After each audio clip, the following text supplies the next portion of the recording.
ஆண்டவருக்கு மகிமை. இன்னைக்கு நம்ம எதை பத்தி சிந்திக்க போறோம்னா, கிறிஸ்தவத்துல எழுப்பப்படுகிற ஒரு மில்லியன் டாலர் கொஸ்டின், நான் ரட்சிப்பை இழந்து போக முடியுமா அப்படின்னு.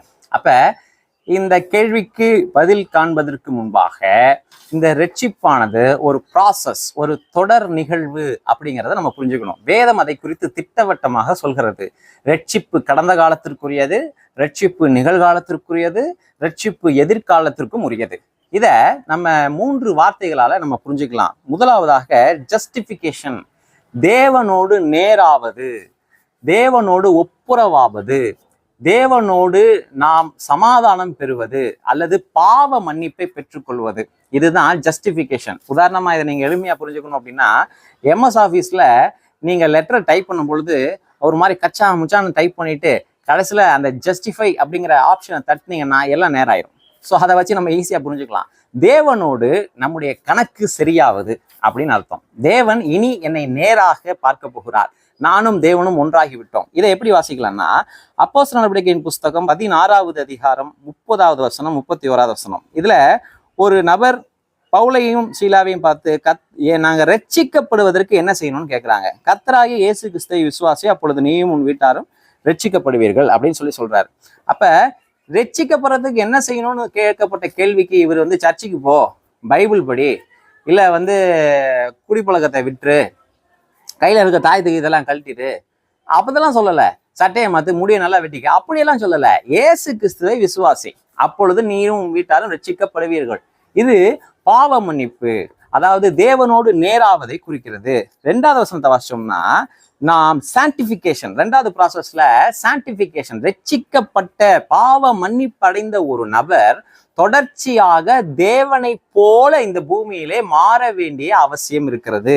1 கொரிந்தியரின் புஸ்தகம் 1வது அதிகாரம் 18வது வசனத்துல, சிலுவையை பற்றின உபதேசம் கெட்டு போகிறவர்களுக்கு பைத்தியமாயிருக்கிறது, ரட்சிக்கப்படுகிற நமக்கோ அது தேவ பலனாய் இருக்கிறது. ரட்சிக்கப்படுகிற பிரசன்ட் கண்டினியூஸ் டென்ஸ், அதாவது தொடர்ச்சியாக நிகழ்கின்ற ஒரு தற்கால நிலை.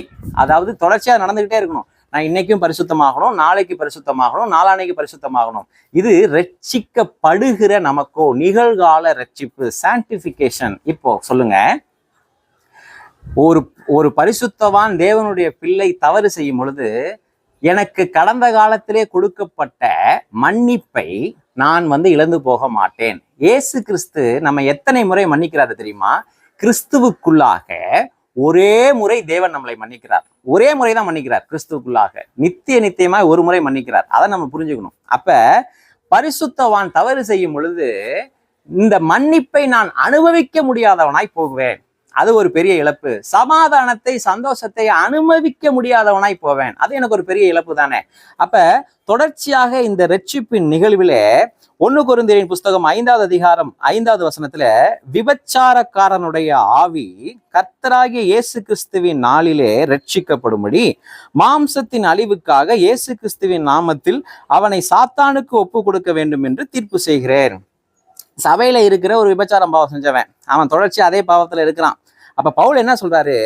அவன் ரட்சிக்கப்பட்டவன் தான், சபைக்குள்ளேயும் இருக்கிறான், தொடர்ச்சியாக அவன் பரிசுத்த நிலையிலேயே இருக்க வேண்டும், பாவத்திலிருந்து அவன் விடுதலை ஆக வேண்டும், அந்த பாவ வாழ்க்கையிலிருந்து அவன் வெளியே வர வேண்டும். அப்ப இயேசு கிறிஸ்துவின் நாளிலே ஒரு ரட்சிப்பு இருக்கு. இது சரீர உயிர்த்தெழுதலை குறிக்கிறது. அப்ப அந்த விபச்சாரக்காரனுடைய ஆவி கர்த்தராகிய இயேசு கிறிஸ்துவின் நாளிலே ரட்சிக்கப்படும்படி மாம்சத்தின் அழிவுக்காக இயேசுவின் நாமத்தினாலே அவனை சாத்தானுக்கு ஒப்பு கொடுக்கிறேன். அப்ப இங்கே பரிசுத்தவான் தவறு செய்யும் பொழுது நாம் பரிசுத்தத்தை இழந்து போகிறோம். அப்ப தொடர் நிகழ்வு, ரட்சிக்கப்படுகிறதின் தொடர் நிகழ்விலே பரிசுத்தமும் ஒரு பங்கு இருக்கு. அப்ப பரிசுத்தத்தை நாம் இழக்கும் பொழுது நிகழ்காலத்திலே கர்த்தர் நமக்கு வைத்திருக்கிற ஆசீர்வாதத்தை நம்ம இழக்கிறோம். அப்ப நான் சரீர உயிர்த்தெழுதலிலே பங்கு பெறும்படி தேவன் என்னை சிட்சிக்க வேண்டிய அவசியம் இருக்கு. பிலிப்பியருக்கு எழுதின நிருபம் 1வது அதிகாரம் 28வது வசனத்திலும், நீங்கள் மருளாதிருக்கிறது அவர்கள் கெட்டு போகிறதற்கும் நீங்கள் ரட்சிக்கப்படுகிறதற்கும் அத்தாட்சியா இருக்கிறது, இதுவும் தேவனுடைய செயலே. பிலிப்பு சபையார் பவுல் சிறைச்சாலையில் இருக்கும் பொழுதும் இவங்க தொடர்ச்சியாக விசுவாசத்துல இருக்கிறாங்க. அப்ப எழுதுறாரு, நீங்க ரட்சிக்கப்பட்டு கொண்டிருக்கிறீர்கள், அதற்கு இதுதான் அடையாளம், இதுவும் தேவனுடைய செயலே. அப்ப ரட்சிக்கப்பட்டோம், ரட்சிக்கப்படுகிறோம், ரட்சிக்கப்படுவோம். இது மூன்றுமே தேவனுடைய செயலே. கர்த்தருக்கு மகிமை உண்டாகட்டும்.